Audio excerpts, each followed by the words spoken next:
And welcome to another episode of the Red River Rundown. Today we're going to talk about a couple of things. Obviously, NBA free agency. Isaiah has a lame ass hat on. Conversations from last week's podcast when we were talking about Jalen Hurts versus Caleb Williams. Should OJ be in the Buffalo Bills Hall of Honor? In their new stadium, Ring of Honor in the new stadium. Isaiah, he had to make sure, and then we was going to dive into the NIL. So appreciate y'all for being with us on YouTube, Spotify, Apple Podcasts. Shit, you can even find us on Twitch. Gentlemen, there's only one place to start this week, and that place is Dustin Diamond Poirer arrested at an airport. What's y'all's thoughts? The Raging Cajun, baby. I think as a whole in the community, nobody was mad about what happened, and to be honest with you too, like it was hilarious, but that's also like that man's like lowest point as well. But what came out of it was absolutely comical. You start out by saying, "No, fuck them, bunch of hoes." Like they didn't let me on the plane. I think we've all had a discussion at one point about somebody telling us no, and we might not be under the proper like level of cognitiveness, and you get mad. And so he was almost kind of like pouty about it. But he's also Dustin Poirier, former interim champ, title challenger, 10-year UFC career, commentator, Brazilian jiu-jitsu artist, and just a scrappy ass dude from Louisiana.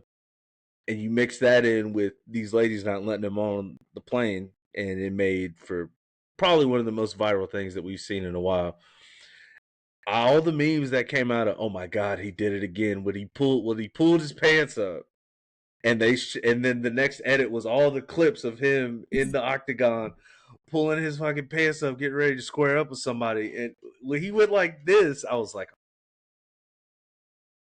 by far, I'm glad that he came out and said what he said. Like, no, like I need to get better about it. But a couple hours before, he was out with his friends, like drinking. So it seemed like he just never stopped. And that's what led to what happened to him not being able to get on that airplane. And I've never seen a cop that calm about trying to defuse a grown ass man who said, "Fuck you, it's gonna be bad, man, if you try to square up." I've never seen him be like, right now.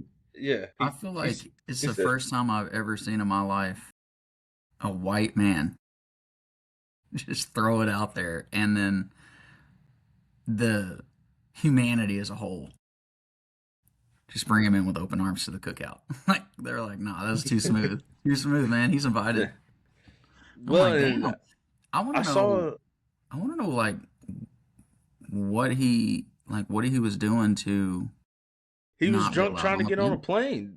He was probably being combative. That is what he was on. But something would have had to gotten him riled up. No, I'm just curious. Yeah, he was being combative. They probably, bro, it's getting onto a plane. We all know from experience. Try to get on a plane. Some of those people are assholes about you asking questions. Some of those people are just like stand there. The safest in my life on a plane with Dustin Poirier on it. Bro, never mind. I'm gonna leave it alone at that. Nah, you safe on there with him. It's funny. It really is. I think what's being left out is like that security guard should have tased the shit out of Dustin. He should have tased him, bro. When he hit the pant pull up and I know he went like, and he started walking towards him. He was like, "Hey, calm down." Once he acknowledged, like, "Hey, are you Dustin Poirier?" and he was like, "Fuck you." At that point, you know who he is. So I'm tasing you right there. I've seen too many just straights and hooks and body shots. Like, nah, you're getting put you down, brother. I want to know why people come out and like act like is it? I don't know. Is it not a good look? No. I mean, getting arrested, DUI, all that stuff. Or not DUI, but public intox, all that stuff. But, I mean, so what? Why do people act like this man's got a mental health problem or is struggling outside of retirement? You know? No, he's got a show. He does a lot of commentary. I Yeah. just think you don't have to train anymore, and the boys want to go out, and it just spiraled into an all-nighter, and then they were trying to get back on the plate because he had just did uh post-show stuff for the White House Yep. card, like That's where right I'm pretty after sure that. that's where he was traveling from. If Yeah, he if was I probably think trying to about it go right. back home. They probably went out. They were there for a couple more days, went out the night before, and then it never kind of stopped until he realized it was 7 a.m. and they're like, "Oh fuck, we gotta get on the plane. We gotta go back." And it just one thing led to another, and I'm willing to bet whatever those ladies did, bro, it wasn't probably too bad. It was just being a person that works at an airport, which they're not the kindest all the time. So, No, but and you can't even really say that to a drunk I just feel like Dustin Poirier. yeah, if that's the low point in your life, you're doing a lot of shit right. I can't even tell you how many, Isaiah mentioned it right off the rip. How many times I've been at a party and just drinking, somebody pissed me off. I'm like, man, fuck them. Man, fuck that's them. that's the exact that's the exact reaction that I was used to. Like, I'm used to being around people and that happens, and again, it's not me trying to make it like, oh, it doesn't matter that Dustin got arrested because he was hammered drunk. It's him becoming a civilian. That's all it is, and I'll give him grace because shit, I've been I've been in out. Isaiah's been carrying me out of a club, and me, wait, what you looking at? So I'm not one to talk. You know what I'm saying? Because it was gonna be bad. You feel me? But I will say what DC said about Dustin Poirier, it all rang true in that one clip because he said that a couple months prior. He was like, "Bro, Dustin Poirier went to like an all black school. Like Dustin that Poirier grew up like around nothing but black people. Like was scrapping with everybody. Like he's really about that business." And it came out in the worst possible time. I won't lie to you. If you go back and look at young Dustin Poirier, like I thought there was an eighth of it in him. Oh yeah. When he was outside a little bit Well, more, you and know what I he mean? was bald headed and stuff like that, and he was more Yeah. tan and shit. I was just like, oh, that's a. And they was like, oh, he's from Louisiana. I was like, oh yeah, And obviously, I just Connor hope it turned him doesn't into a ruin star. his. Yeah, I hope it doesn't ruin his hot sauce business. It's not gonna ruin his hot sauce business, bruh. I think this is probably like, let's be real.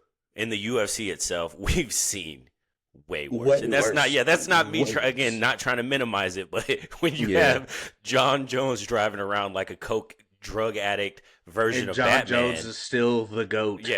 no, and he is as much, and he is, but I'm saying Dustin's situation, obviously, I hope he puts a handle on it right now and he doesn't go off the deep end. But where we are right now, I'm hoping for the best for the guy. Yeah. And it was good, like I said, like we started with, like it was good of him to at least recognize it and be like, I need to do better. Immediately after it happened. Like it wasn't like a week later. He was like, yeah, no, I fucked up. That's a real man. That's the side of somebody that knows that they made a mistake. Because John Jones will not ever apologize for anything that John Jones has ever done, and he Why has apologize when you the GOAT? I don't know. I feel like even before all that, like when he was being hauled off in the cuffs, man, to stop and recognize the security guy. Yeah, he was like, "You did a good job." I don't know. Do a good job. I think that was him. I think they dapped. Did they dap? Yeah. He like dapped him for like this. Yeah. Oh my goodness. I thought that dude needs the autograph. Because he's he needs the hot sauce. He said, "Are you Dustin Poirier?" Like, there's probably his hero. Well, man, bro, it goes off so fast. Like he said, "No, fuck the bunch of hoes." Hey, fuck you. He said, "I'll roll with you right now. Come on." Yeah, he said, "I'll roll with you right now." You're like, Dustin, you are going to get yourself in trouble because that's body cam footage. That wasn't a security guard, bro. That was like a TSA agent or a cop. But regardless, like that cop, But in those moments too, like you know that cop is probably aware of that, and he's probably gonna be like, "All right, unless he's like running at me, I'm not gonna do this." Because he kept telling him to calm down, and he was like, "Hey, we're gonna get somebody else over here." He's like, "Get him." He said, bring him over here." Bro, Bring your he boys, immediately, that Conor bro. McGregor knockout played in his head. And he was like, Oh yeah, Bro, he's like, "No, not me." Mm-mm. I'd have probably fired the taser as soon as he pulled the shorts. I was Yeah. like, ah, When shit. When he pulled the pants, yeah, I was like, ah, fuck that. I'm not even chancing it. it's and crazy. he was swagged out too with the hat flipped up. I was like, this is a different version of Dustin. I've never seen this Well, before. this new version or the current version, he doesn't have to move his hair after he pulls his shorts Yeah, up. So yeah, he gets to that action faster. It's just yeah. Could you imagine if he would like full Ash Ketchum and threw the hat backwards, bro? That guy might have died. He might have died. I'm like I said, I think Dustin I hope Dustin can get it together and I don't want to say get it together. It was a lapse in judgment, but I hope this can just be swept under the rug and we can move on. And we can move on and we can talk about the next UFC card because honestly, I just whenever before we started recording, it was the first time. International Fight Week. Yeah, hey, kudos to them. I guess Hey, it's gonna be bad, but it's no, this is a banger, bro. Like they have I young know. talent, old talent, established talent, whatever you need, baby. They got the biggest name in the main event spot. They have a young Mhm. up and coming superstar in Patty Pimblett, and for fight fans, you have sandbanging fighting. You know what I'm saying? You Yeah. have King Green versus Terrence McKinney. You know what I'm saying? What? You Robert Whitaker versus Krylov. What? Gable Stevenson makes his I fucked it up. But Debut UFC debut. What? Cody Garbrandt gets knocked out by Adrian Yanez. What? Tracy Cortez, maybe she gets her eyelash knocked off again. What? And really, it's just a bunch of young guys I that I mean, like. start to finish, the card with the talent that's on there, it. I don't expect what we had in the rigged 250 card where everybody got knocked out, but it should make for a good, true MMA fan International Fight Week card of seeing the talent on display as well as seeing the biggest name in the sport probably ever get back in the octagon. He said he lost his way when he got the money. He said the money changed him, and now he's going back to his roots. That's obviously a promo. Connor doesn't give a shit. He's trying to get paid out the rest of his contract and retire. But I respect you got a good heart. Like I respect you trying to say that to make it sound good to sell the fight. But it's not on pay per view. It's on Paramount. So you ain't gotta sell nothing. People are gonna watch it. If you got a subscription, just watch it. Can I ask you something though, really quick? Yeah, I'm listening. Maybe he just wants to go out on his own sword, or you know what I'm saying, on his own shield. He came in talking that talk. He wants to put the Conor McGregor character to bed, so to speak, because I think we've all understood that the Conor McGregor, the Colby Covington, the Hokits, like all those characters are just WWE personas. Is Mm-hmm. this a way for him to just talk his way into I'm gonna fight out my contract and then I'm gonna go do whatever I want and hopefully I'm not getting in trouble and I can just spend all this McGregor money, baby, on whatever I want. I mean, to be honest with you, I think that's his way of. No, nobody knows. I mean, with Connor, you don't know, right? Because he made his bag. He talked about how he didn't want to walk away. Then he walked away. Then he started acting. Then he came back and broke his foot. That it was just the everything that's been surrounding him over the past, we can honestly say like 5 years. You kind of don't know which lane he actually wants to settle in and go into because his stardom came so quickly, and he talked about it. He was like, I had all this shit by the time I was 20. I fought Floyd when I was 27. Got a bag, and then got extremely reckless a lot, like still kind of reckless. And then every time he tries to come back, he does something else where he can't enter the testing pool and stuff like that. So, I mean, shout out to him. I will say, out of Hokett, Covington, and McGregor, I feel like Connor does a good job of just shit talking. I don't think he's playing out. I think that's him, but he takes it to. I take it to another level whenever he starts getting around that time. Yeah, for the bro, fight. that's Stone Cold Steve Austin. That's what he said. He Yeah. was like, "What's the difference between Steve Austin, the man, and the character?" He's like, "Hell, I don't know if there is a difference because it's like that's you. It's You just on me. film is just you Yeah. cranked up."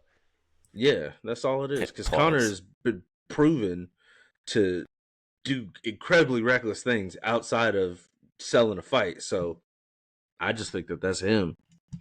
Cameron, I need to know your thoughts. Card, you've been real quiet. McNuggets.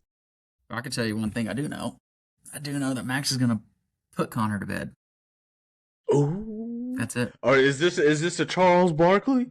Is this a guaranteed? Me. I don't know. I feel like McGregor's style isn't what it was the first time they fought. He doesn't fight karate style no more. He tries to box, and he's not outboxing Max Holloway. Ooh, He's these going are to be some bad. hot takes, man. He's going to be I bad. think he's going to try to fight more in a style of how he did previous, like whenever he was first on his rise. You think he's going I to go back think to karate? a base, right? I don't think his body will hold up the same way as it will. I think once he starts getting tired, it's going to turn right back into the same thing. But hell, even whenever he was more of a karate guy, like I think Khabib was going to smash Conor regardless. Yeah. The bigger guys were going to beat Conor. I just feel like those style of fighters don't do well against wrestlers anyways, and people that are relentless as wrestlers, like Khabib. But when he changed to a boxing base, I mean, you're not going to outbox Poirier. You're not outboxing Holloway. Like, that's why I'm like, unless he does something fighting style, like, way different, Max is going to pack it in, baby. Isaiah, you ready for a hot take? I'll give you one. Nah, it's not going to be a hot take. I think the reason this fight was the perfect fight to make was because this is the fight that doesn't get Conor blown away. This isn't a fight that if you put him in there with the wrong guy, that guy is Ronda Rousey versus. Well, they're just going to take him down and beat him up. And it's gonna. Yeah. He's not gonna have moments. He's not gonna do anything. So he's gonna look really old, really past his prime. Max is a perfect guy. Like Max is hittable, and I love Max. Max is very hittable.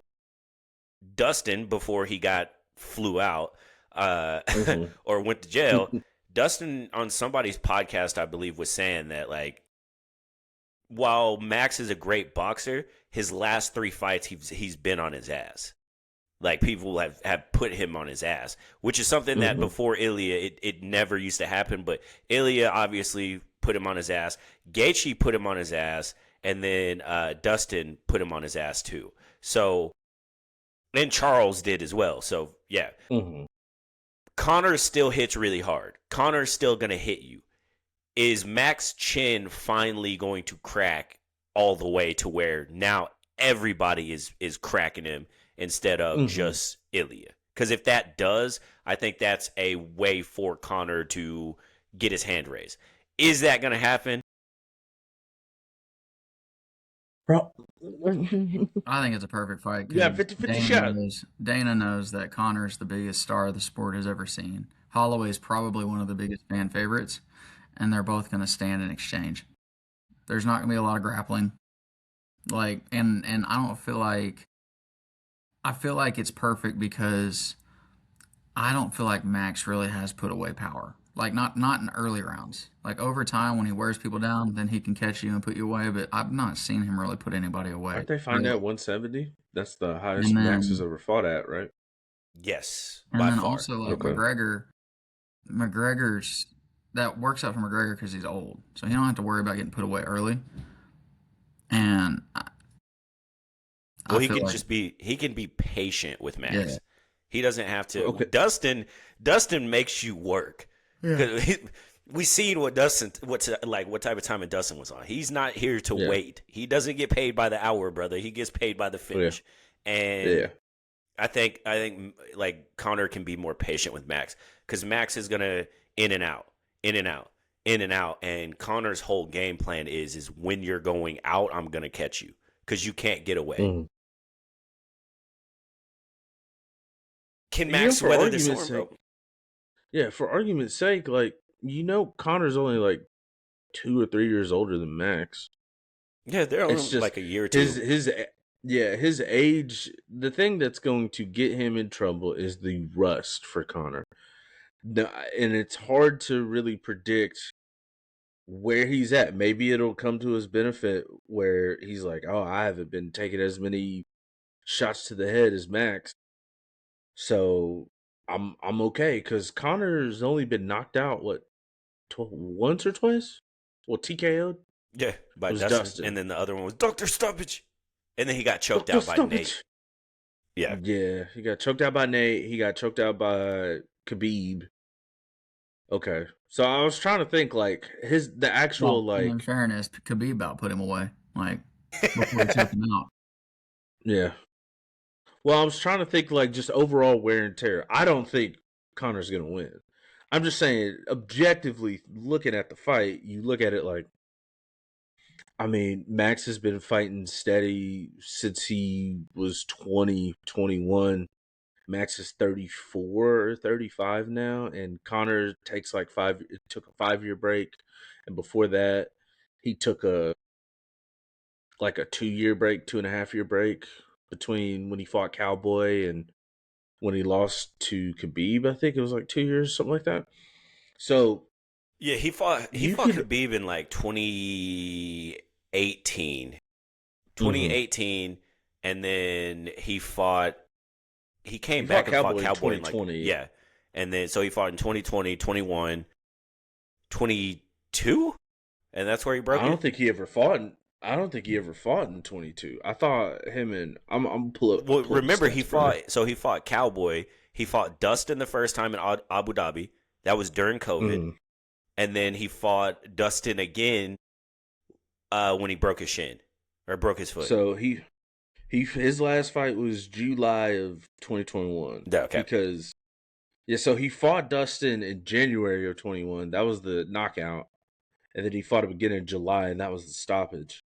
But before he fought Cowboy, he lost to Khabib in 18, and then before that, he didn't fight. He didn't fight since 16. Well, that was because he fought He beat Mayweather. Eddie Alvarez. Mm-hmm. Yeah, yeah, yeah. Of So course, it like he went fought it went Mayweather Eddie between that. Alvarez, Eddie Hmm. Alvarez, Floyd Mayweather, and then he came straight back into Khabib. And that Yeah, gap, that's where the game kind of changed. I don't yeah. personally think the game really changed. I think what it was is Connor.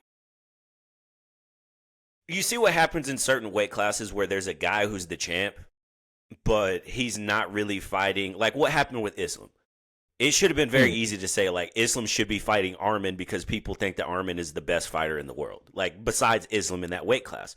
But for Hmm. whatever reason, they're finding whatever excuses of like, oh, he did this, we can't put him out there. Oh, he did this, we can't put him out there. And it's like, Hmm. he probably should. And you watch the guy at the top get fed a bunch of guys that he should beat anyways. That's what happened Hmm. with Connor. Connor beat Eddie Alvarez. Eddie Alvarez, he beat a young Dustin. He beat a young Gaethje. He got absolutely hornswoggled by Connor, but he was on his way out anyways. Like Yeah, if Khabib would have been the champ, if Tony Ferguson would have been the champ, even if Gaethje or even Poirier at that point would have been the champ, they would have done the same thing to him that Khabib did to him. It would have just been yeah. different. But Hmm. Connor won the featherweight championship. He never defended it. He won the lightweight belt. He didn't defend it. He's better on the chase. Once he has the title, I think he knows them under young lions are about to come get on his ass balls. Mm-hmm. Which is why he's fighting pack Max. It in for the same reason I thought Gaethje was going to pack it in. You just got that feeling? You can't take 5 years out of the octagon, brother. Not like no training, nothing. Like the whole. It's a better story. It's not even like necessarily just the fight. It's the pageantry that leads up to the fight and all the shit you got to do. You ain't had to do that in so long. So like, how much of that is going to be distracting? How much of that is going to take away from his mental prep? And then, like, I don't know, like I said, like, you get out there in the octagon in a live crowd, and I mean, how much cardio did you actually build? You know, because all of that matters. People doesn't want to admit to it. Like, I don't know. How do you before moving on and kind of running through and talking about the rest of the fights really quickly, so we can go talk about other stuff. I expect this story to be painted like Friday Night Lights. You know what I mean? Like, you have the guy who they used to be the best team forever in Odessa, and everyone's like, oh, you know, they're not what they used to be, but they should be pretty good. And they got this kid who shatters his knee, but whatever, they have another kid and whoop-de-woo. And they start showing you them stacking things together, right? But you see all the turmoil, and they beat teams they probably shouldn't have, and they become a district champ or something like that, or finish third, I don't remember. But they're beating teams, and then you get to the championship, and you see the gap. You're like, oh, shit, we're not ready for Max Dallas Holloway Carter. Yeah, he's Dallas Carter. Yeah. And I expect Conor to even have moments like they did after Preacher Man was in the locker room, like, but I expect him to. But at the end of the day, I expect you to come up short and then to kick a helmet into your face. Like, that's 40, 49, 46 Holloway.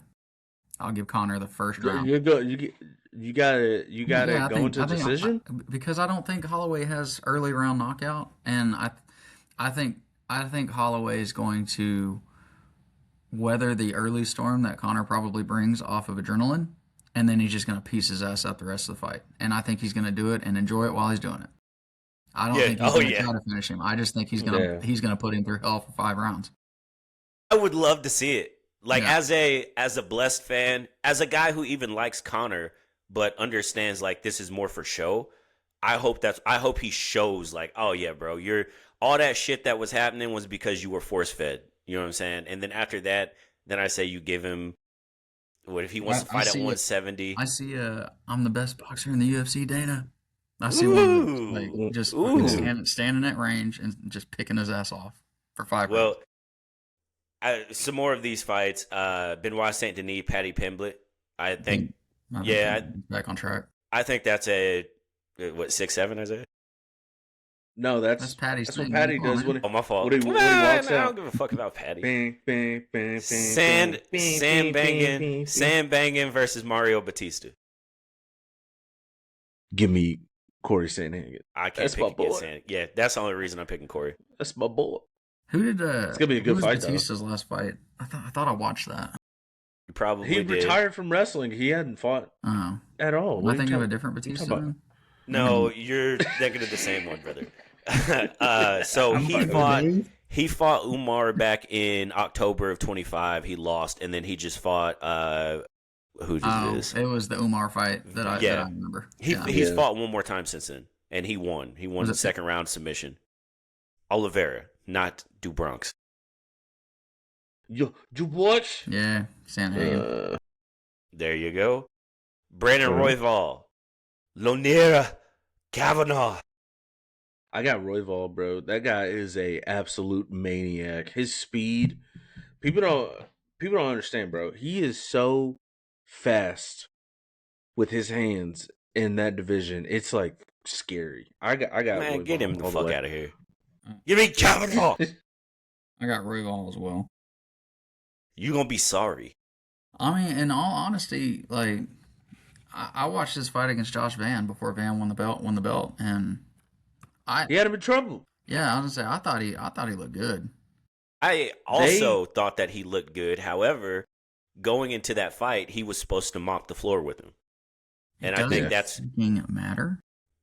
That's where it's at. Because I want Manel Cape and Josh Van. That's all I want. Fuck you, Adesanya. What do you say fuck me for? That's one of the funniest videos ever. King Green, Terrence McKinney. Terrence McKinney, why are we even talking about this? King Green is a crapshoot. Hadn't he gotten slept like his last 5 fights or some shit? He's won a couple in between. I'm pretty sure. He's got some dubs. Let's go to the record. Yeah, his last 3 he's won. Yeah, see, yeah, he just fights. Jeremy Stevens, Zell Huber, and Lawrence Gibson. But before that, he lost to Rufy Pimblett. Why are you bringing up old shit? When he fought people of notoriety, he was getting yeah, facts. He lost to Jalen Turner. Yeah, Jared Gordon. Yeah, I think Terrence McKinney T-Rex hits like a wrecking ball, my fault, and I think he gets King Green up out of there. Yeah.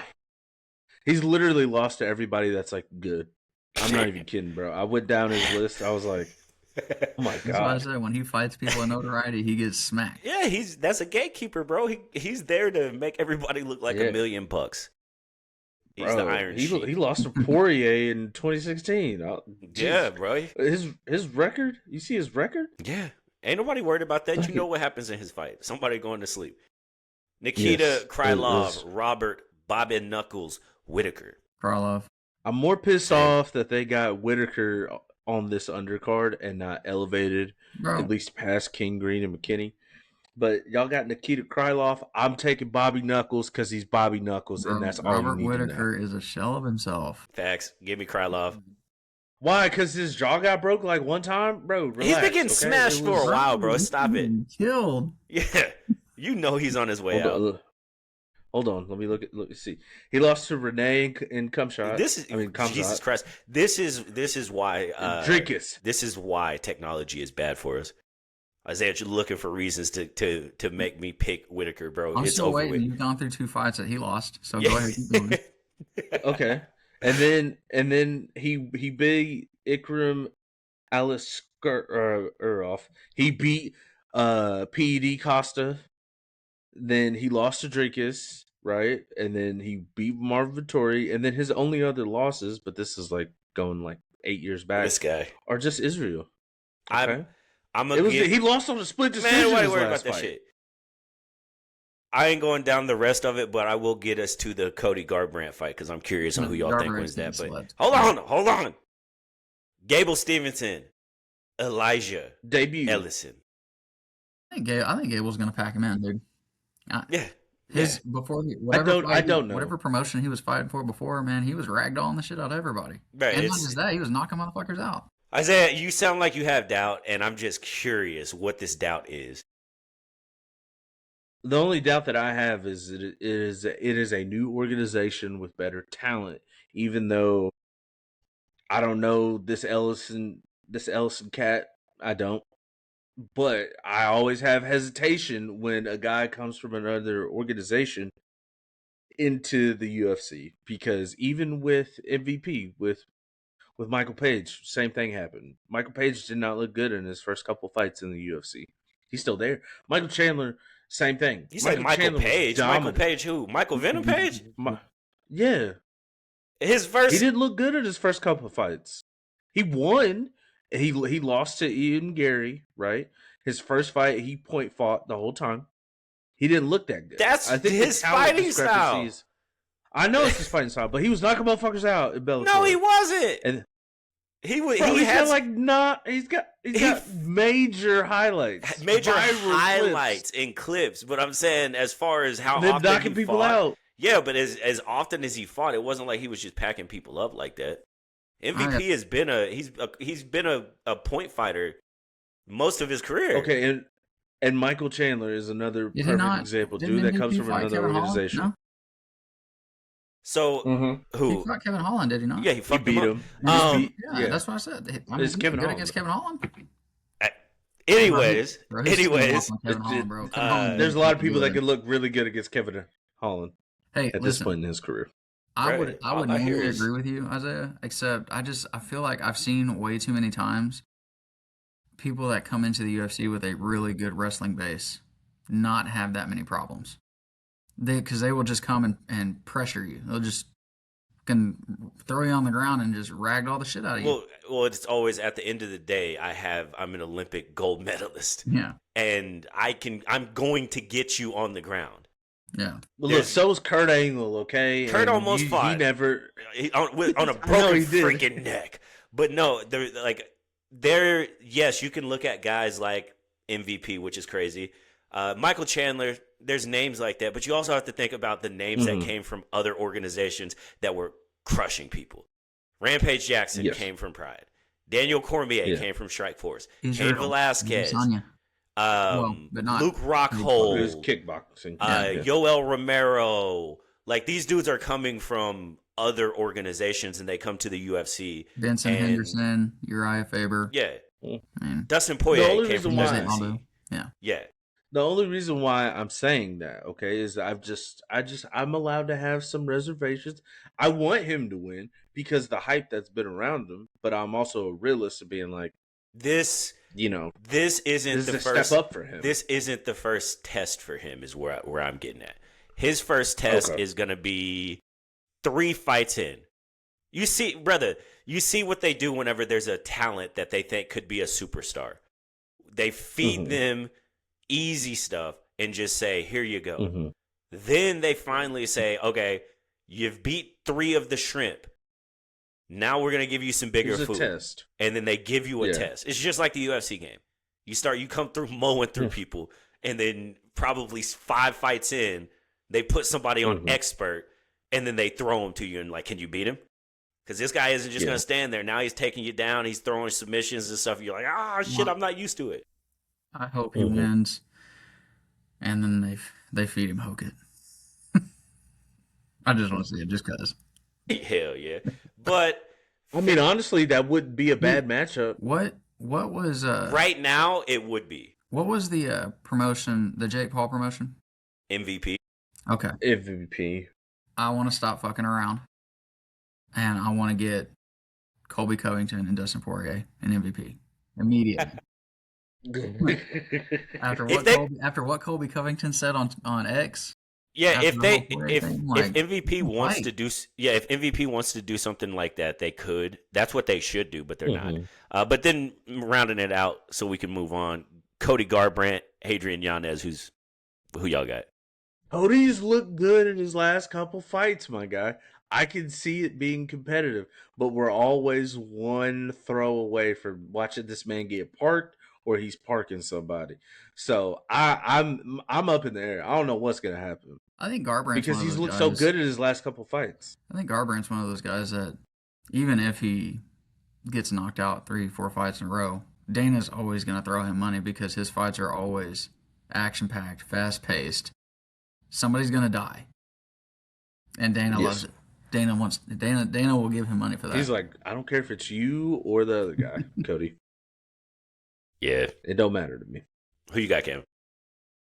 Who's he fighting? What's the guy's name? Adrian Yanez. Adrian Yanez. That's who I got. Who's got power? I just feel like Garbrandt's got a glass chin, bro. Like, so what's his name? Yeah, him.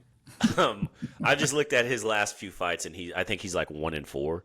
So now I'm sitting here like, oh, this is the pink slip fight. Whoever wins gets to stay here, and loser leaves town. I'm pretty sure that's where we exiled. are. Yeah, exiled. Yeah, but all right, gentlemen. What else do we have? We have NBA free agency to talk about. Giannis is a heedle. What do y'all think? Does it do anything? Who won the trade? No. You sold the fucking farm. If you're Miami, you sold the farm. All of your semi-young talent. Khalil Ware. I think his name's Khalil Ware. He was starting to develop better as a center. He's got incredible athleticism, a rim protector. You trade Jaime Jaquez, who, he was kind of in that 6-man role, but he was really just trying to get. He was trying to establish what kind of a player he had to be. He's only been in the league for 2 years. Tyler Hero, I could get letting him go because at this point, we've seen about all that we could see out of Tyler Hero, whether it's his injuries or like his scoring ability. He's kind of peaked in that. He's more streaky than consistent with his scoring.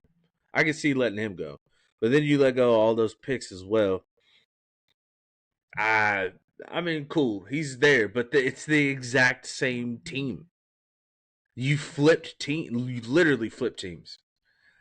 Miami doesn't really get any better, and Milwaukee doesn't get any better.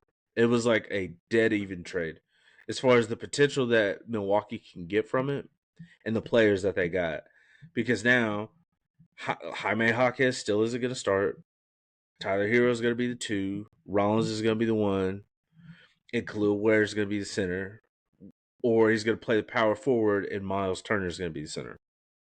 I hope Miles Turner is on the Lakers, if we're being honest. But I honestly, what I see, because you said it in the same way I was going to say it, which is I don't think either team got better, but I do think that it puts Giannis in a better spot because I expect Miami's front office to surround him with enough to make them relevant more than I trust Milwaukee.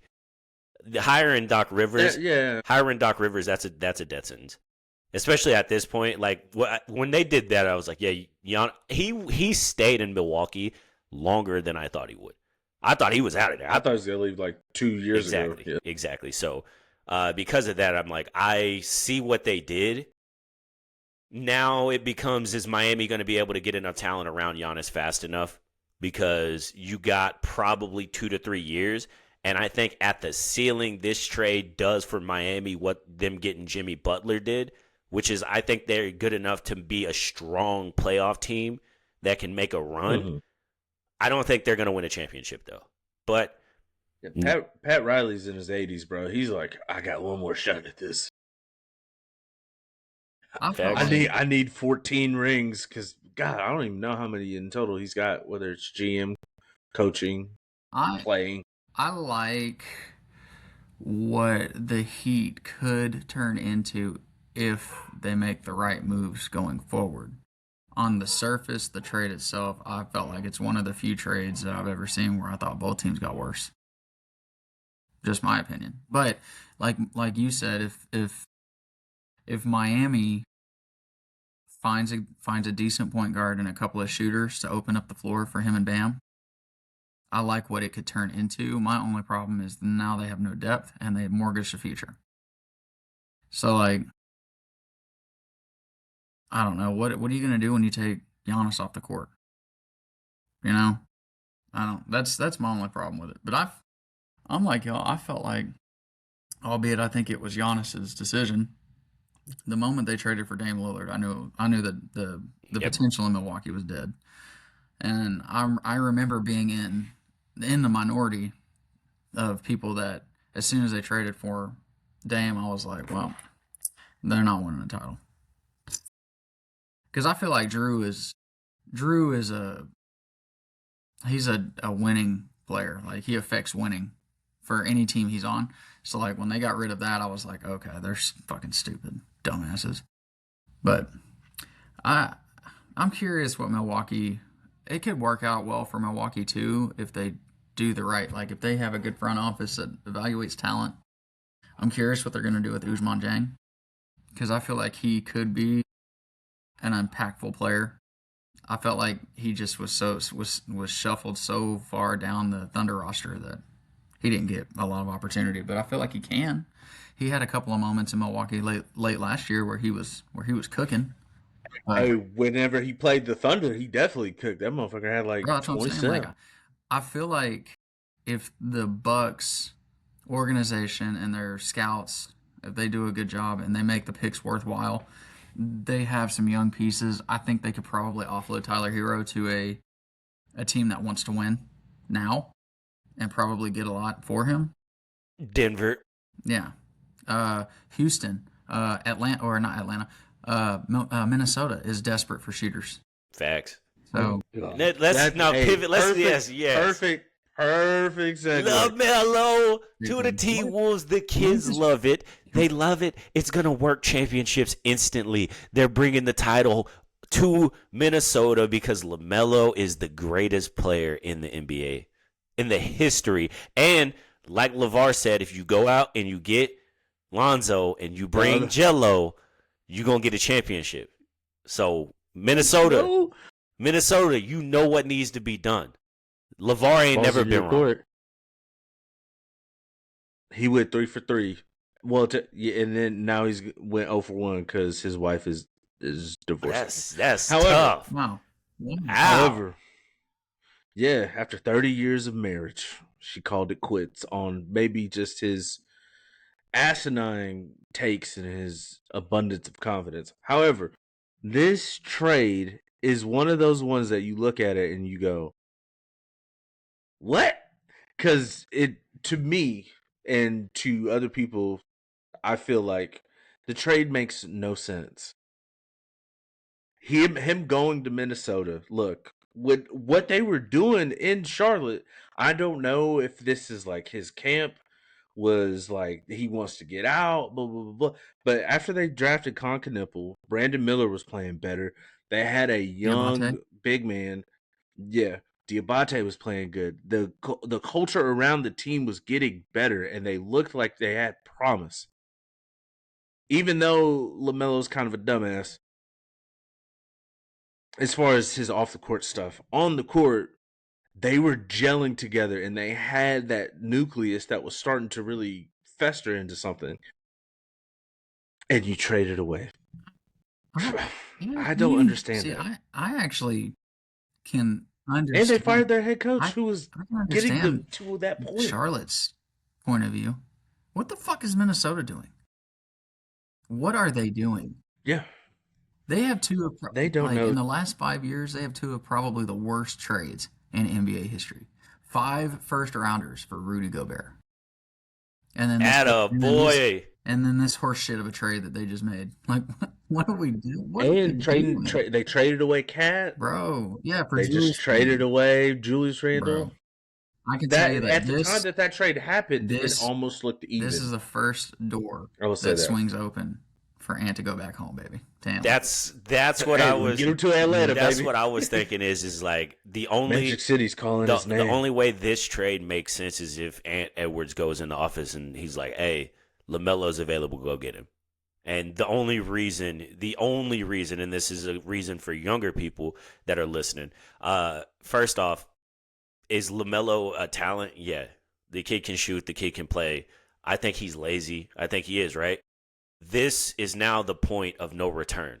This is now, hey, you're going to a place where if you lock in, you have Ant Edwards next to you. Y'all can do something if you lock in. This is the point where LaMelo shows everybody that he's a star, or all that ball Hall of Fame stuff that LeVar was talking was what a lot of people think it is. Bullshit. They have no power forward. Facts. Get rid of all of their big guys. I have a guy for you guys. If y'all want Dalton Connect, go get him. Well, really, too, like Cameron said, it's so dumb because now it's literally Rudy Gobert, and that's it. Naz Reid was your other big man off the bench that can handle the rock and actually play in the paint, and then you trade away Julius Randle. You have nothing. You're trying to play like this elevated small ball type shit, which is what LaMelo was playing anyway whenever he was in Charlotte, and it was starting to look better, but that also didn't work out. If they don't turn around their season last year, they're not even in the play-in. You got to think, at one point they were like 5-32. Right, and they turned the season. I saw something where they were talking about Dosunmu got his extension, so they were talking about starting Jaden McDaniels down at the 5. But if they do that, man, he's going to get bodied. Like, he's long. Pause. No, he's going to play the 4 with Rudy Gobert at the center. Bro, like, he's going to get that's the starting line. Fucking bodied by real 4s. Here's a question. Does it do anything for y'all that LaMelo will go from being the 1 to the 2? I think it helps. It gets easier for him. Yeah. because now the pressure's off. He's not supposed to be the one leading the franchise. All that shit is going to Ant-Man still. I think it makes it easier for him, but in any case, to me it doesn't matter because y'all know I love Russ, so this is gonna be kind of a jab at him. LaMelo does not play winning basketball, much like Russell Westbrook. Russell Westbrook was awesome. He was a machine statistically, easily a Hall of Famer. But he did not play championship winning basketball. His style just didn't. It's like Harden. Harden does not play championship basketball. Neither does LaMelo Ball. So whether you're getting an easier matchup or not, you're still going to fire up terrible fucking shots. You're still going to make dumbass decisions or try and be too flashy. Do y'all think that Ant, though, is the perfect guy to get him to tone it down? Because you know Ant Edwards will be like, hey, swing that motherfucker. And with Anthony Edwards playing with the Olympic team and being able to be around some of those dudes, maybe he did take some of that stuff back. And maybe he will try to implement it. But in that, I'm still thinking, like, Ant is like, I am that. I really am that. But, like, what the fuck is this? Yeah. Well, that's why I said, like, when you said the only way this trade happens is if Ant goes in there and says, LaMelo's available, go get him. That's cool. After the first 3 weeks of the season, when it doesn't work, that's when Ant's going to be like, all right, y'all need to get me the fuck out of here. I think it'll be closer to the All-Star break. I think he'll try to make it work. But where he's at with the organization, he will loudly come out and be like, I want to trade. Yeah. I want to be Get me out of here. Because DiVincenzo ain't going to come back. He's the only other balance of like a guy that's just going to play within his role on the team. And then now you got two guys that need the ball. All I'm saying, Ant needs the ball. He can play off and swing it, and so can LaMelo. But their style of play, Ant plays championship winning basketball. He just hasn't had all the pieces around him. But I think the pieces that they let go is going to make it twice as hard. And right now, pause. And right now we got the team of the tests. We got the COVID test in Rudy Gobert, the paternity test in Anthony Edwards, and a driving test that LaMelo Ball needs to take because of all the times he got pulled over and fled the scene of accidents in Charlotte. I love it. It's going to make for a great season because if they don't fight by the time the All-Star break happens, things are going really good or Ant is about to get traded. Yeah. They will fight. They will fight before the All-Star break in some way, shape. Do you think that they are – I don't see it because of the conference, but do you think that they are 5, 6, 7 seed? Were you 8? I think they're playing 8, 9, 10. I think they're 10. Yeah. 10, 9 range. Yeah, if they're 9, 10 range, and he I also out of think there. that like he's gonna be Utah. Let me stack this on top. Pause. What if they make another move? Is there anything that they can do? Is there anything that they could do where they bring in a guy for like a 4, and that 4 is just a vet? Maybe he's not gonna come demand a lot, but he's just gonna do the things that they need him to do. Do you think that would be enough to at least get a 6 seed? I think I don't know the metrics, but I do think there's some issues down in Houston. And I think that there could be a deal where like maybe they bring Durant in somehow, but I don't know the metrics. I don't know how much Durant's making, what kind of picks they have left to trade, like what. But I feel like the playoff series last year was indicative of issues. Why Durant didn't even try to come back. That, and I know that that's Ant's favorite player, and I could just that would be something that would be cool if it happened to me, and I would buy in a little more if they got somebody like that. But I don't know how they would be able to do it. Yeah. See, I don't think they make the 6 seed. Yeah, I was just curious because, like, if everything is aligning, then we all expect Ant-Man to be up out of Minnesota very fast. Hey, I'm with Atlanta's it. I'm with it. Nah, baby. Bro, don't go home. Come to Lakers. Come to the Lakers, baby. Minnesota, Austin, 13 draft picks. Do you have any idea how many more baby mamas Ant Edwards is gonna have if he moves from Minnesota to LA? Yeah, he's this generation's Magic Johnson. He might create super AIDS, Ma- and then he'll beat it. Maybe. And then he'll beat it. I think Atlanta might be worse, actually. This might be No, good. because You being might be being cooking with home, something. you still have people looking out for you. When you go, That's true. that's what killed Magic, bro. Well, almost. But Yep. he went out there and left his trail, and Edwards is on that same time. He is. And that's perfect. That it fits in with the culture of California. And you know what I'm saying? I'm not saying I agree with it or disagree, but what I am saying is like, he gonna go out there and be a superstar, a super duper star. Come home, and come really dad. Home, come really home. The greatest players always play with the Lakers. Anyways, Austin Reeves, greatest player in the league, as we're talking about him, Austin Reeves. Yes, he re-signed. He got his deal with the Lakers. Now it's what comes next for the Lakers. Let LeBron leave. I love it because now there's very minimal opportunity for LeBron to return, money wise. And he's not going to make his decision for at least another month and a half. Call him to halfway. Yes and no, because Austin hasn't inked the deal, if that makes sense. Yeah. They agreed to terms. He's the last one to sign. Once he so they can use the rest of their cap, he can sign, and then it'll go towards the tax. I think that actually opens the door for LeBron to make as much as he wants to, and realistically just say, like, who else am I going to go play with to be better? I don't want him to, but he's coming back, bro. Miami. Go to Miami. Oh! He's not going to Miami. Go back to Miami. No, he's not. He might beat Pat Riley old ass. He is going to Golden State. I hope. Guys, he's coming to the Thunder. Josh Hokett. He's going to sign a vet. He's going to sign a vet min for $1.2 million. We can't even give him that. We're broke.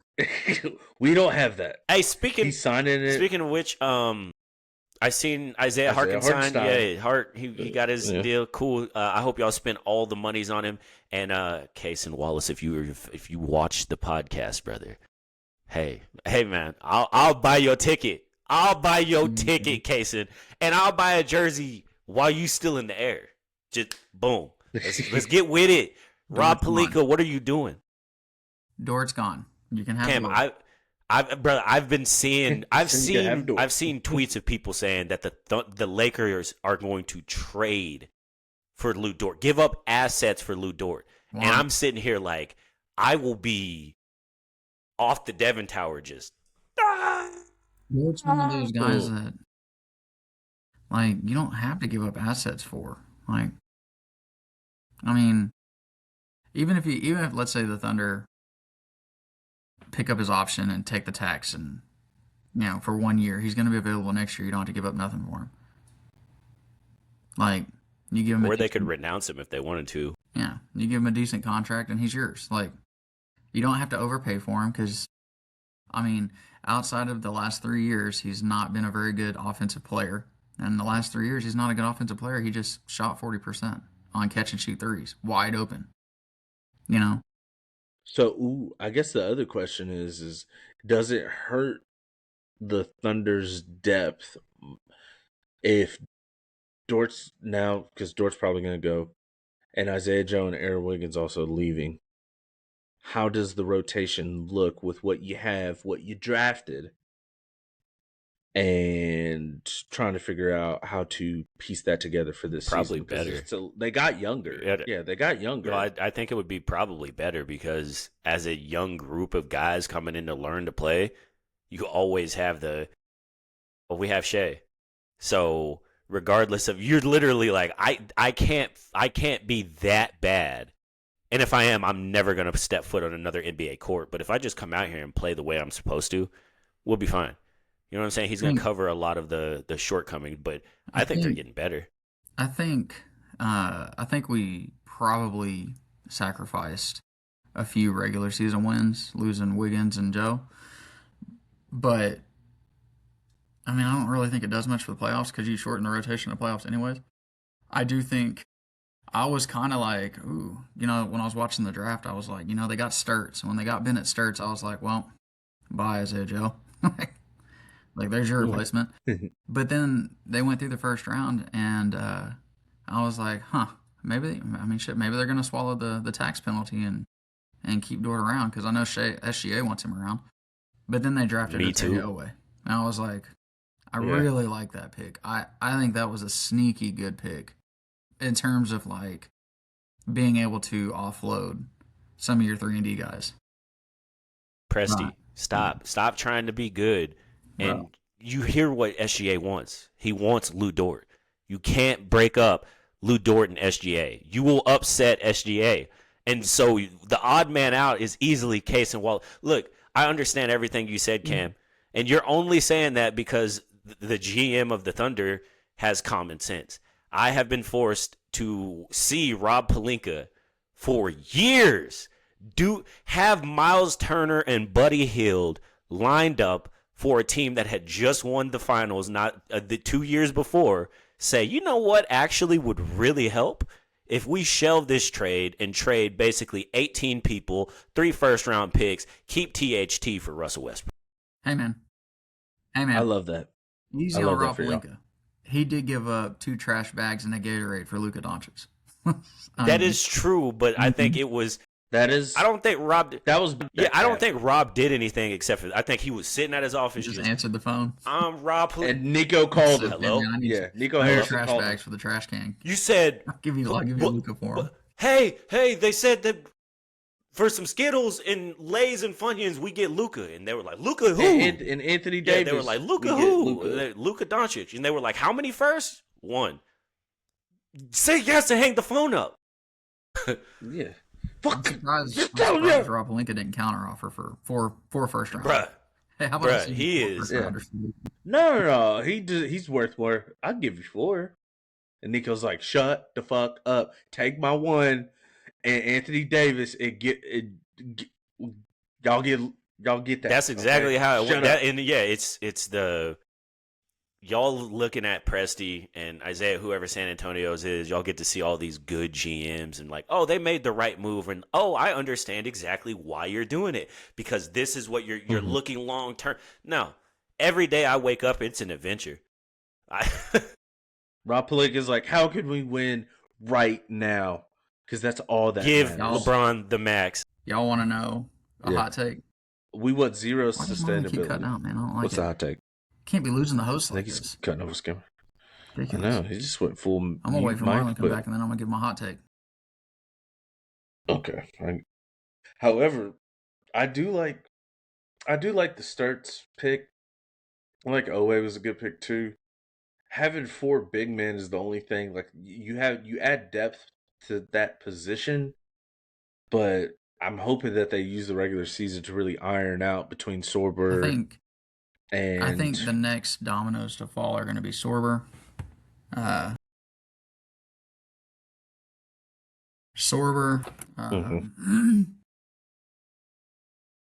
Topic is probably gone. And Dort. Yeah, because what was his most Back recent surgery. thing he had? For a disc, some kind of disc issue. Didn't he get in like an accident or something? I don't think so. Was it an I accident? don't think so. I just think he's got a a degenerating disc, I think is what they're addressing. But it's so bad too, man, because every time he gets on the court, he looks like he had like it's you see that there's something there. Well, you see that there's something there, and you also see like, man, if he could get minutes, like he would be such a good. Sure. Well, that's why I said, and I don't think. Yeah. I think he's kind of in the same position with the Thunder as Ousmane Dieng.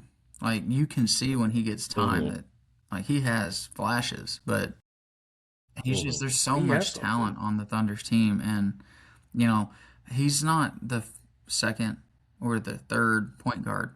He's the 4th because technically Queso's a point.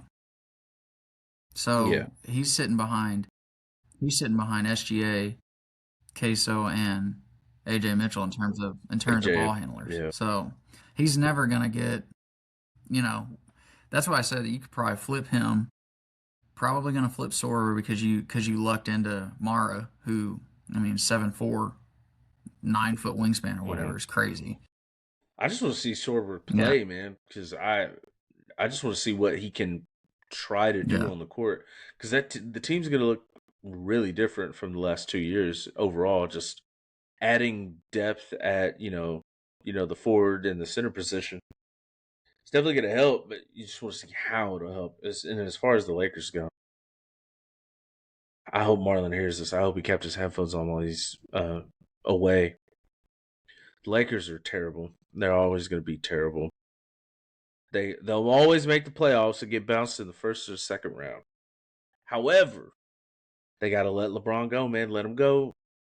Let him I go. feel like Y'all need to develop the something. Lakers, Every chance that they the had. salary cap Oh, no, is go what ahead. destroyed the Lakers dynasty. Like, when they started the salary cap and the Lakers couldn't just pay more than everybody else for everybody. You know what I'm saying? Yeah. I just don't feel like they build a very To good be roster. honest with you, Like, they're not good at roster building. the last time they had a chance to be good at roster building was the twilight of Kobe years, and they were getting all those first rounders, and they were drafting Bi, Julius Randle, Josh Hart, Jordan Clarkson, Kyle Kuzma, Lonzo Ball. They had all these dudes on the team, and then when LeBron got there, it messed up all of their development. It did. I just got to be honest with you. It did, because they didn't learn how to successfully work through an NBA game, because it was always, hey, just throw it to LeBron. Hey, just get him to rock.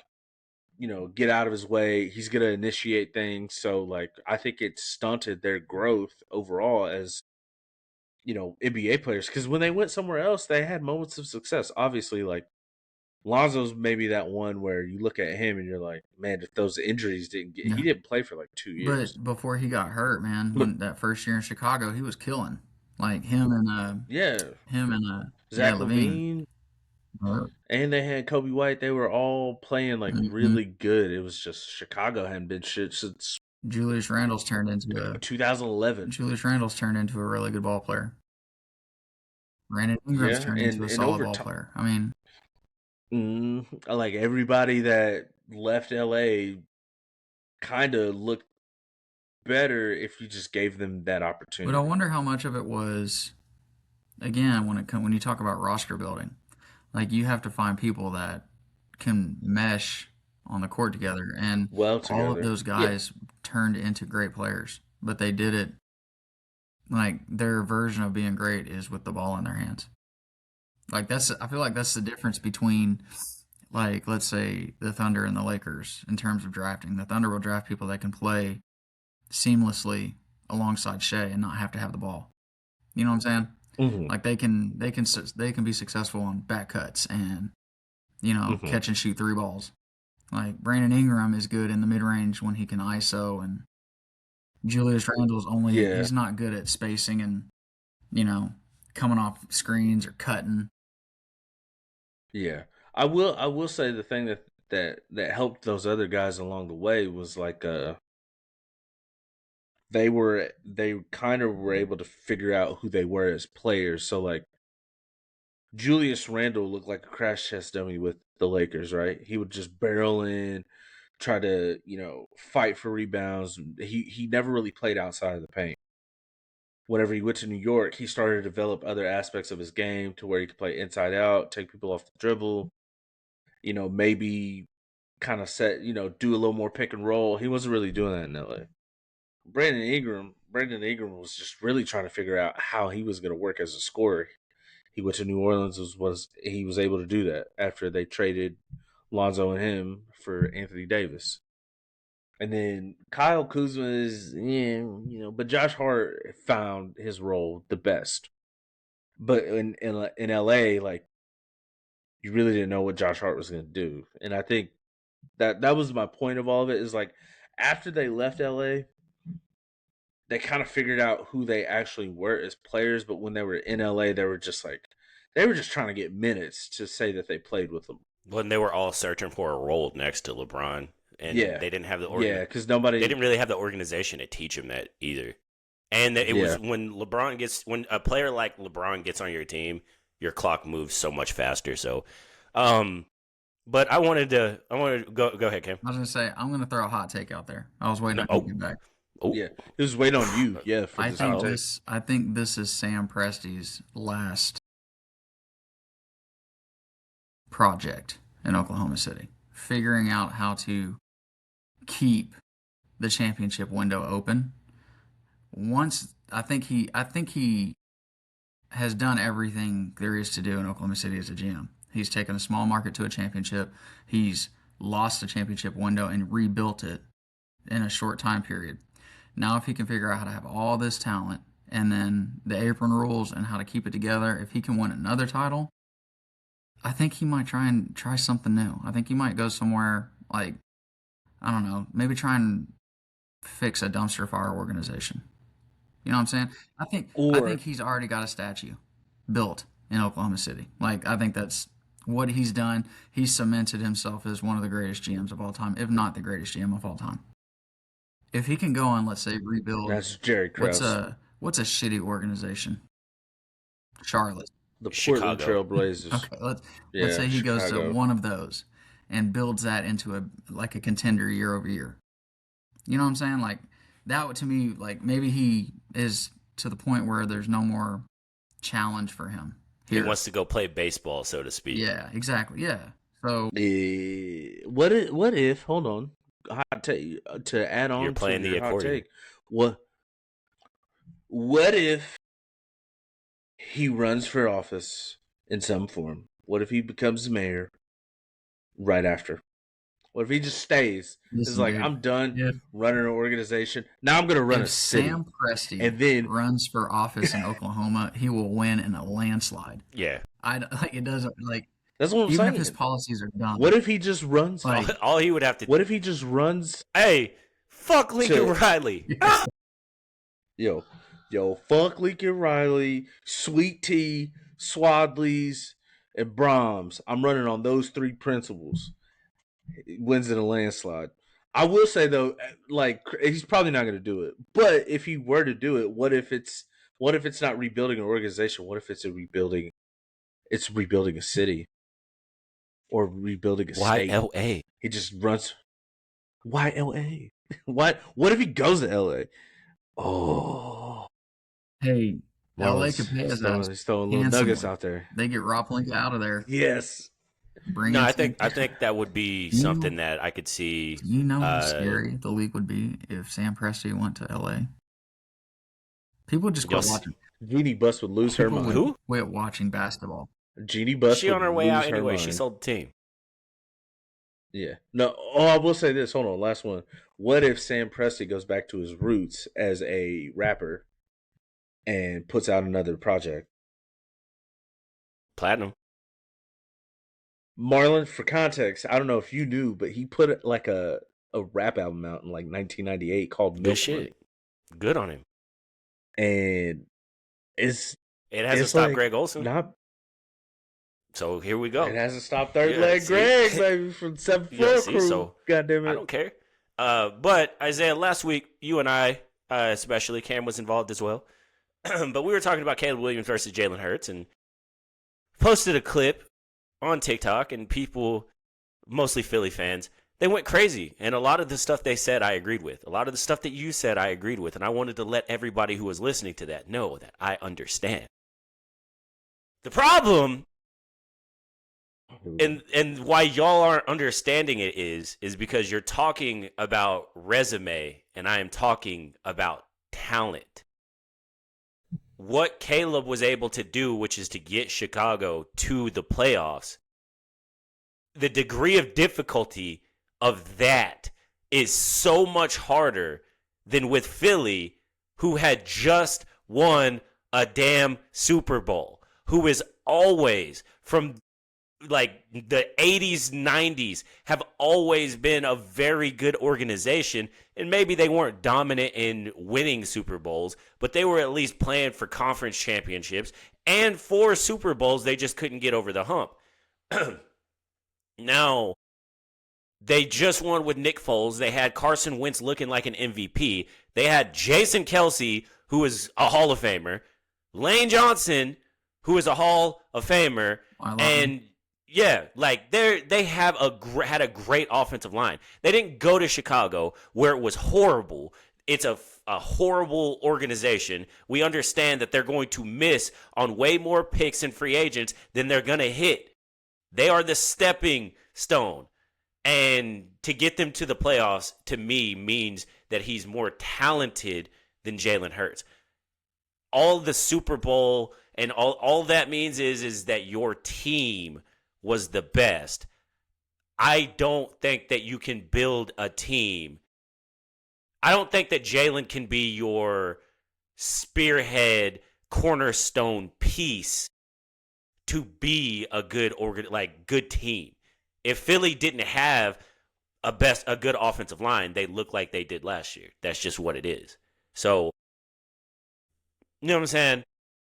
I just got tired of seeing people bring up individual games. That I'm like, bro, yeah, he's had great games. He's also had games in the first round of the playoffs against Tampa Bay where he threw 6 fucking interceptions and had a fumble. Like, he's had moments in the last 2 years where people were questioning if he should still be there, if the Eagles should get rid of him and go in a different direction at quarterback. So like, if your idea is to bring up an individual game, like I can go back and answer any great game with a bad game. I think people just misunderstand like what I was saying as I think Jalen Hurts is terrible or not good or not a quality caliber starting quarterback, not an above, I think he's a star.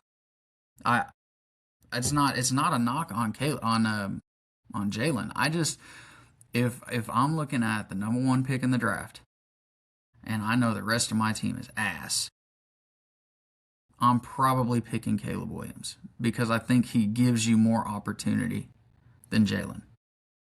That's I think he can make something out of nothing a lot better than Jalen Hurts can. Jalen Hurts, to me, is like a one-read guy. If the first read's not open, he takes off running. And it's effective. It works. It wins games.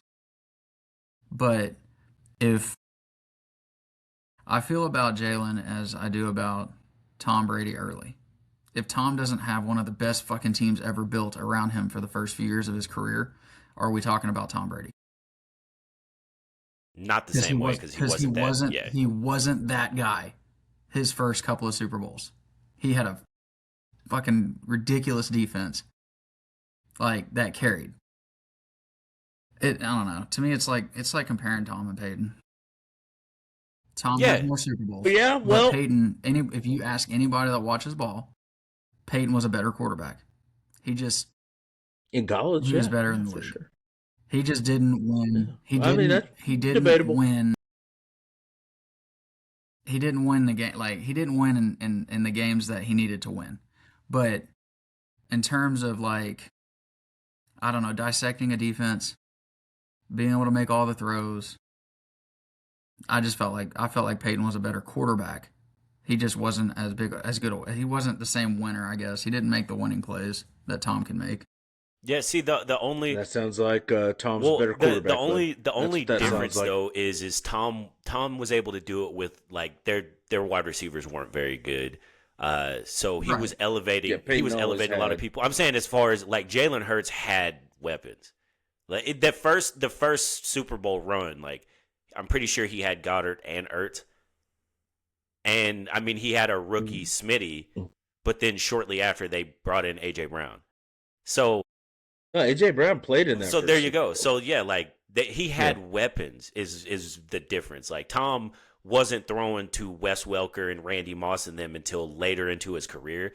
I think as far as just a pure passer, absolutely. I think it was harder to game plan for Tom than it was for Peyton because Peyton, you wanted to jam his receivers and make him start like having to hold the ball longer because he would panic in the pocket. Mm-hmm. Tom wouldn't. Yeah. Tom would be able to get pressured and be able to step up and get out.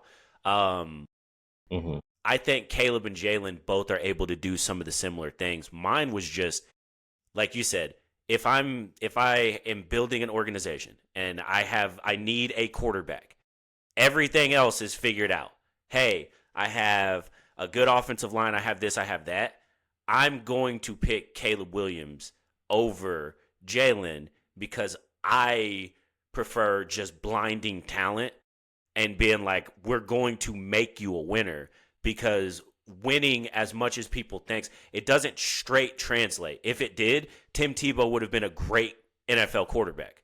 But winning doesn't translate. Now, it translates if you take a winner and put them in a winning organization. But if you take a winner and put them on a horrible organization, winning doesn't translate if you don't have the other abilities that help you lift everything around him. I don't think Jalen has that. I think he has everything. He's a winner. He can make plays and things, but he does limit an offense. He's a very, like Cameron said, make him be a quarterback. That is the game plan when you play Philly. Make him play quarterback. And a lot of the times, it doesn't work.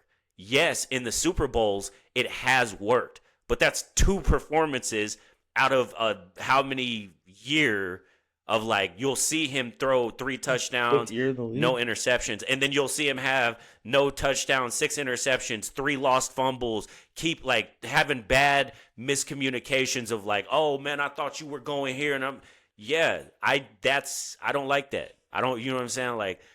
I think Caleb lasts longer because he's better in the pocket as a passer. Yes, he gets wild and stuff, but that I think you can scale back more than Jalen, who I think has a tougher time processing the field than someone like Caleb does. That's why. Like I said, I was not saying I thought Jalen Hurts was booty butt cheeks. I'm just the same reason that I don't want Brock Purdy is the same reason I don't want Jalen Hurts, is because I think that he's more a product of what's been around him than the other way around. Well, shout out to all the Philly fans. I love you too.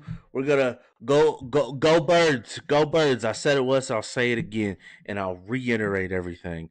I'm picking Jalen. Death beam pointed on the earth. I'm taking Jalen Hurts. Okay, and you want to know why? Because he's got the heart of a champion.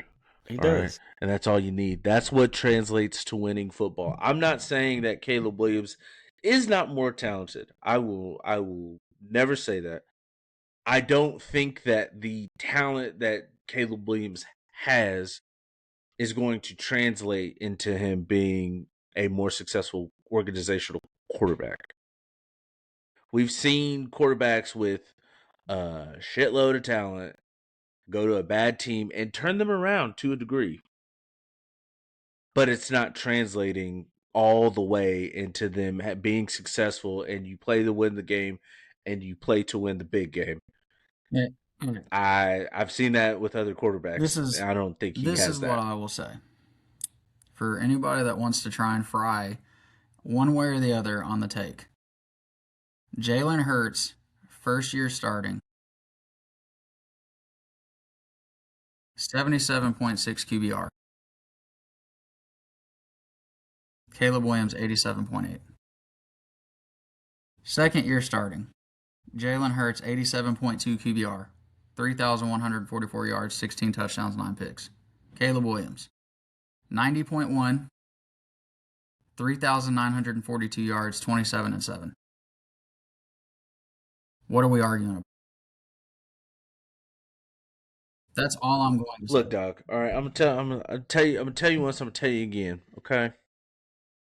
I'm picking. Listen, man. Stats don't always translate to dubs, bro. You're misunderstanding the question. The original question is if, essentially, we're in the 2026 draft, and you are the Dolphins front office. Give me Jalen Hurts. And then you're getting fired as the number 1 pick. So you think that Jalen Hurts as a prospect? There's a lot of situations. No, I'm saying Jalen Hurts. You're looking at what he did with Philly. I'm saying if you need a quarterback, they're both in the same draft, and you have Jalen Hurts college tape and Caleb Williams college tape, and you have the number 1 pick. You are taking Jalen Hurts with the number 1 pick in that draft. That's all I'm asking you. Yes. I appreciate it. Yes. That's why Miami's fucking trash. Hey, Hey, guess what? We still Man, got how Jalen, you gonna baby. say that Only when? undefeated How you gonna season. say that? Why would you pick Jalen? This is me. Number one. This is me asking you a question. Why would you pick him? I have to triple Why would down you triple now. down I'm when tripling your down. quarterback was That's all I more have to do. a Caleb Williams than he was a Jalen Hurts? And do you feel Are you like talking about Dan? Tua? Do you feel like Dan, if he would have been surrounded by better organizations, would have won multiple Super Bowls? I think at the time that Dan Marino got drafted by the Dolphins, they were one of the better organizations in football. Right, but I'm saying like later in, if you put him somewhere, let's say like Pittsburgh, where he's gonna have a good defense, he's gonna have a solid offensive line. Do you think Dan Marino is able to win multiple Super Bowls in Pittsburgh? And that's the conversation. That's the conversation. I would. That's how I'm. I would argue that it would look differently because Dan Marino was able to not be corralled into having to run the ball as much. Dan Marino was able to throw a lot more in Miami. The offense was opened up more. I feel like in Pittsburgh it was very balanced. Like, because the Pittsburgh quarterbacks, honestly, that won those early Super Bowls, Terry Bradshaw wouldn't line it up, brother. He was very much Jalen Hurts. That's what I'm saying. That's what gets you the rings, bro. That's what gets you the rings, okay? I'm tripling down. Go Birds all day and tomorrow, okay? Cameron's little stats bullshit don't mean nothing. You want to know why? Because Caleb Williams couldn't win in college either. Hey, 201 in college. Anyways. Yeah, that's right. That's right. Damn. Tua's made playoffs. Tua is the same. So Tua's better. Tua's better than Caleb. You brought up Caleb. No, look in the mic and tell me. Tua. He's not better than Caleb. Williams. He's not better than Caleb. Caleb Williams couldn't win in college. They never went to the CFP. Did you watch their fucking defense his entire college career? Bottom fucking 6 defense. Whose fault is that? Whose fault is that? Jalen Hurts. Jalen Hurts the worst beating in CFP history.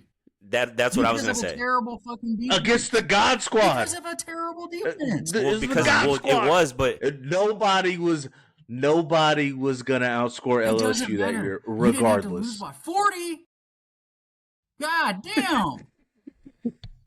So you're gonna he still put up 28. Williams he put up 28 in the fourth games, 3 in his first year at USC when he won the Heisman and carried that fucking team. Get out of here.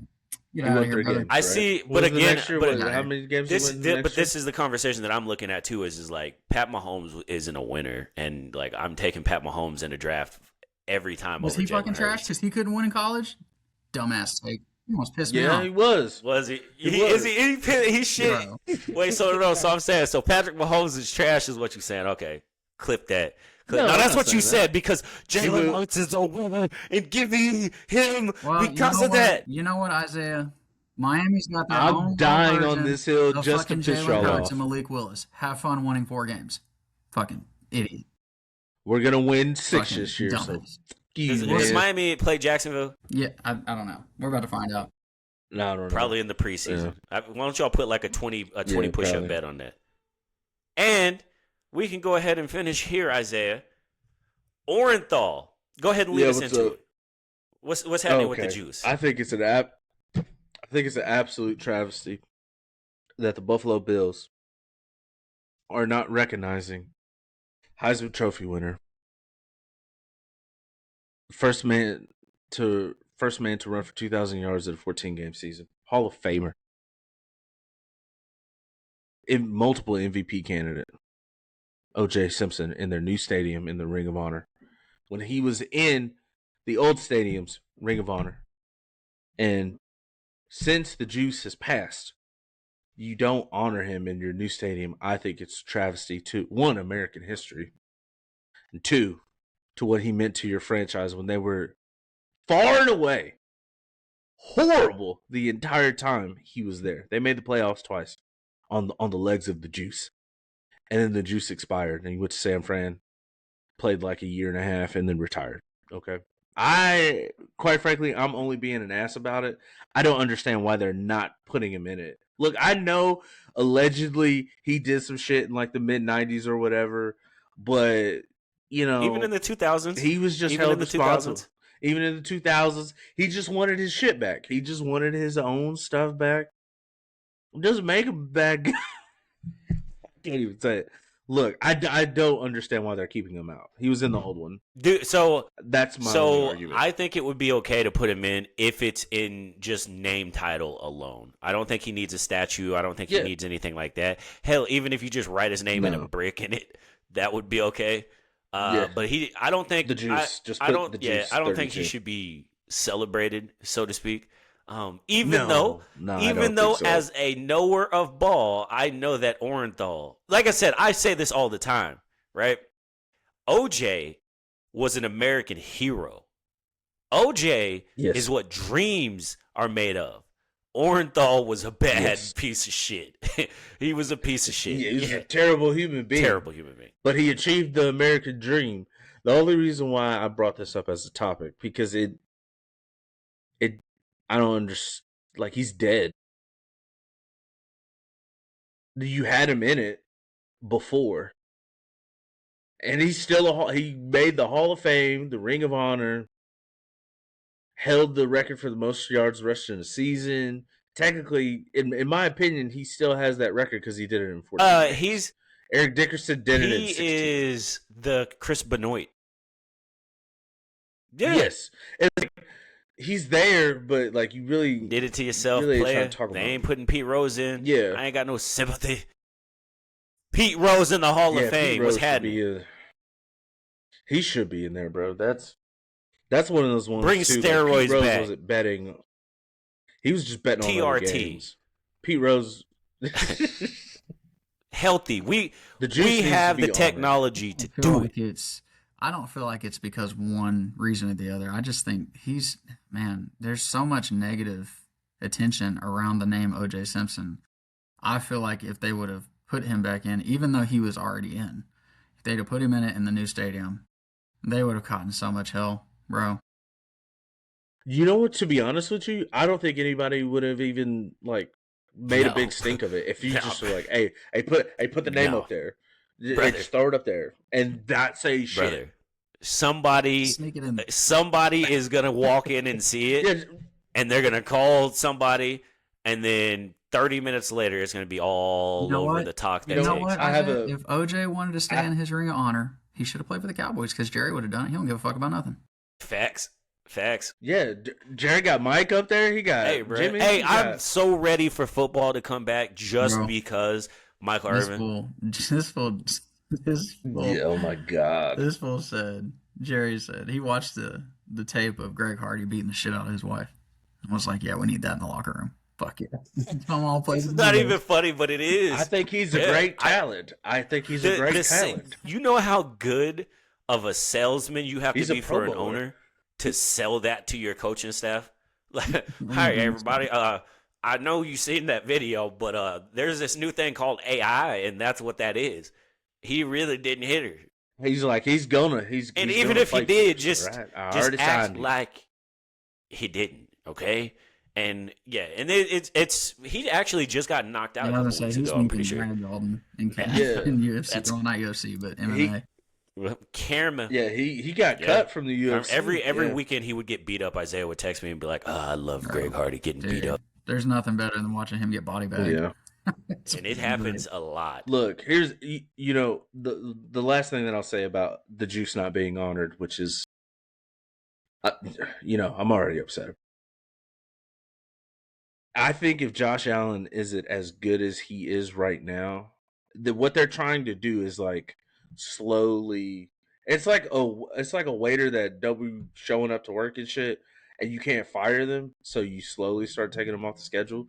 That's what the Buffalo Bills are slowly trying to do with O.J. Simpson, because like Josh Allen, he's like, now they have something. It's like Jim Kelly, Josh Allen, like you got a guy for the team's successful, like all that shit. Like the history of OJ is slowly going to fade away, and they're doing it like this.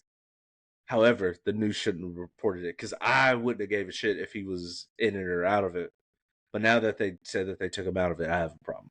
Yes. That's why I brought it up. Is Isaiah a Karen?